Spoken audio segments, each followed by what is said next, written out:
આગામી 3 કલાક ગુજરાતમાં 22 જિલ્લાઓમાં વરસાદ તૂટી પડશે। 8 જિલ્લાઓમાં ઓરેન્જ એલર્ટ જાહેર। જ્યાં મિત્રો ગુજરાતના સૌથી મોટા સમાચાર સામે આવી રહ્યા છે। ગુજરાતમાં ચોમાસું ફરી એકવાર જોવા મળ્યું છે। ત્યારબાદ હવામાન વિભાગ દ્વારા એટલે કે આઈએમડી દ્વારા આજે 15 જુલાઈ 2026ના રોજ એટલે કે સાંજના 4 વાગ્યાથી રાત્રે 7 વાગ્યા સુધીમાં પૂર્વાનુમાન લગાવવામાં આવ્યું છે। રાજ્યના મોટા ભાગના જિલ્લાઓમાં ગાજવીજ અને તેજ પવન સાથે મધ્યમ વરસાદ હળવા પડવાની પૂરેપૂરી સંભાવના વ્યક્ત કરવામાં આવી છે।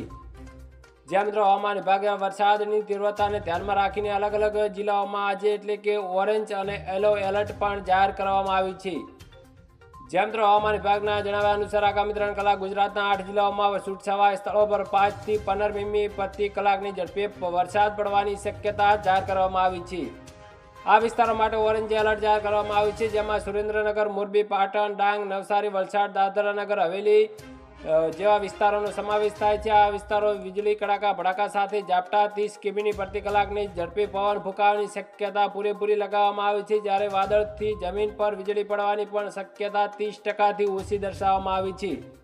જ્યાં મિત્રો ગુજરાતના સૌથી મોટા સમાચાર આવી રહ્યા છે। અમારી ચેનલ ઉપર નવા આવે તો વિડીયોને લાઈક અને સબસ્ક્રાઈબર કરી અને ચેનલને વધુમાં વધુ વિડીયો શેર કરી શકો છો। જય હિન્દ।